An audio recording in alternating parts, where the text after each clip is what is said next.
প্রিয় দর্শক, সুপ্রভাত। সকালের শুরুতেই দেশ বিদেশে 10টি তাজা খবর নিয়ে চলে এসেছি আমি মারুফা খাতুন। দেখে নিন হেডলাইনগুলি। গঙ্গা ভাঙন নিয়ে কেন্দ্রকে দোষারোপ, পাল্টা বড় তথ্য দিয়ে মমতার ঘুম উড়ালেন শুভেন্দু। এগিয়ে বিএনপি, পিছিয়ে নেই হাসিনার নিষিদ্ধ দলও, প্রকাশ্যে বাংলাদেশে প্রাক নির্বাচনী সমীক্ষা। বিরাট সাফল্য, পহেলগাঁওয়ের নৃশংস জঙ্গিরা আশ্রয় পেয়েছিল যার মদতে, অবশেষে জালে সেই কালপ্রিট। আরজি করে প্রতিবাদী চিকিৎসকের পক্ষে রায় হাইকোর্টের, স্বাগত জানিয়ে যা বললেন শুভেন্দু। এই মাসের শেষ থেকেই বদলে যাচ্ছে রেশন কার্ডের নিয়ম, এই পরিবারগুলি পাবে সরাসরি বড় সুবিধা। সাগরে ফনা তুলছে আরও একটি নিম্নচাপ, ষষ্ঠী থেকেই তুমুল ঝড় জলে ভাসবে বাংলা। নিত্য নতুন খবরের আপডেট পেতে আমাদের সঙ্গে থাকুন। গঙ্গা ভাঙন নিয়ে কেন্দ্রকে দোষারোপ, পাল্টা বড় তথ্য দিয়ে মমতার ঘুম উড়ালেন শুভেন্দু। এই রাজ্যের মুখ্যমন্ত্রী যখনই বিপদ দেখেন, যখনই দেখেন যে তার সরকার চাপে পড়তে চলেছে, তখনই তিনি সমস্ত দোষ কেন্দ্রীয় সরকারের ঘাড়ে চাপিয়ে দেন। বর্তমানে মালদা এবং মুর্শিদাবাদে ব্যাপক গঙ্গা ভাঙন দেখতে পাওয়া যাচ্ছে, তবে রাজ্যের শাসক দলের পক্ষ থেকে অবশ্য কেন্দ্রীয় সরকারকে এ ব্যাপারে দায়ী করা হচ্ছে, যা তারা অন্যান্য ক্ষেত্রেও করে থাকে। ক্ষেত্রেও তার কোনো ব্যতিক্রম দেখতে পাওয়া যাচ্ছে না। সমস্ত দোষ কেন্দ্রীয় সরকারের, তারা গঙ্গা ভাঙনের বিষয়টি দেখছে না বলে দাবি করছে রাজ্যের শাসক শিবির। তবে এবার পাল্টা তথ্য পরিসংখ্যান দিয়ে তৃণমূলের সেই বক্তব্যকে একেবারে উড়িয়ে এই গঙ্গা ভাঙনের জন্য যে মুখ্যমন্ত্রী দায়ী, সে বিষয়টি উল্লেখ করলেন রাজ্যের বিরোধী দলনেতা শুভেন্দু অধিকারী। এগিয়ে বিএনপি, পিছিয়ে নেই হাসিনার নিষিদ্ধ দলও, প্রকাশ্যে বাংলাদেশের এক নির্বাচনী সমীক্ষা। আগামী ফেব্রুয়ারি মাসে বাংলাদেশে জাতীয় সংসদ নির্বাচন, স্থায়ী সরকার গঠনের লক্ষ্যে রোড ম্যাপ ঘোষণা করেছে অন্তর্বর্তী সরকার। সুষ্ঠুভাবে ভোটের জন্য সব রকম প্রস্তুতি নিচ্ছে সে দেশের নির্বাচন কমিশন। রাজনৈতিক দলগুলিও প্রচার নিয়ে তৎপর। ফেব্রুয়ারির ভোটে জিতে কারা ক্ষমতা দখল করবে, এ নিয়ে জনমতের উপর ভিত্তি করে সমীক্ষার ফলাফল প্রকাশ্যে আনল এক বেসরকারি পরামর্শদাতা প্রতিষ্ঠান। পেপলস ইলেকশন পালস সার্ভে রাউন্ড ওর ফল প্রকাশিত হয়েছে বুধবার। রাজধানী ঢাকায় আগরগাঁও আর্কাইভ ভবনে আয়োজিত এক অনুষ্ঠানে এই সমীক্ষার ফলাফল তুলে ধরেন সংস্থার অন্যতম কর্ণধার মোহাম্মদ রুবায়েত সরওয়ার।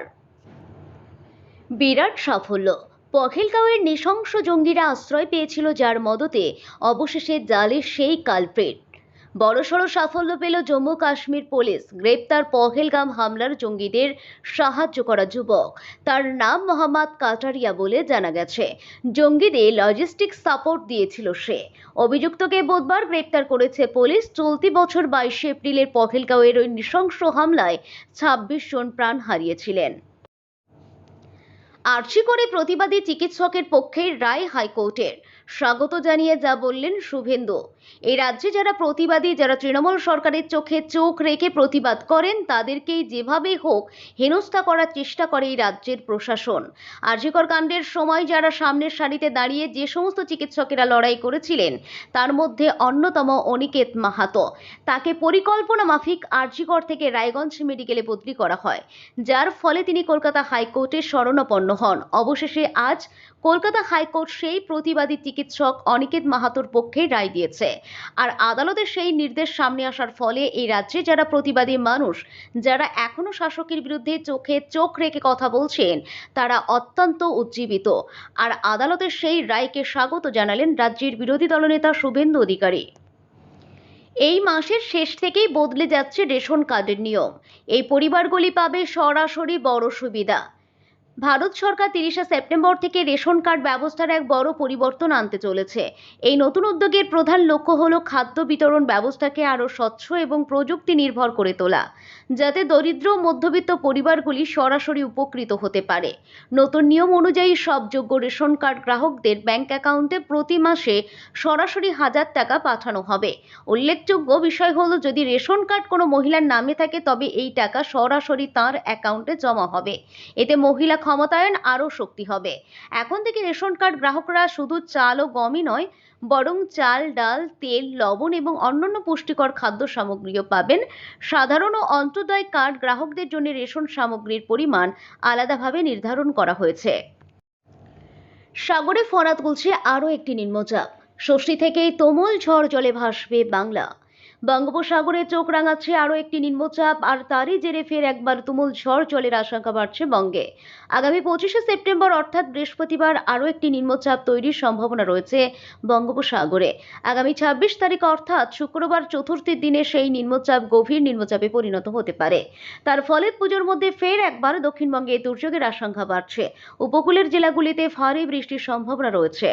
সোমবার রাত থেকে মঙ্গলবার সকাল পর্যন্ত একনাগাড়ে চলা রেকর্ড বৃষ্টির জেরে শহর কলকাতার পাশাপাশি লাগোয়া জেলাগুলিতে হাবুডুবু পরিস্থিতি তৈরি হয়েছিল। আবহাওয়াবিদরা বলছেন, সোমবার রাতে কলকাতায় মেঘ ভাঙা বৃষ্টি হয়েছে। গত 4 দশকের রেকর্ড ভেঙে কলকাতার রাজপথ থেকে শুরু করে অলি গলি দিয়ে নদীর মতো স্রোত বয়েছে। তবে মঙ্গলবার দুপুরের পর থেকে আবহাওয়ার উন্নতি হতে শুরু করে। আপাতত ভারী বৃষ্টির সম্ভাবনা নেই কলকাতা ও অন্যান্য জেলায়। তবে এরই মধ্যে আরও একটি নিম্নচাপ ফনা তুলছে সাগরে।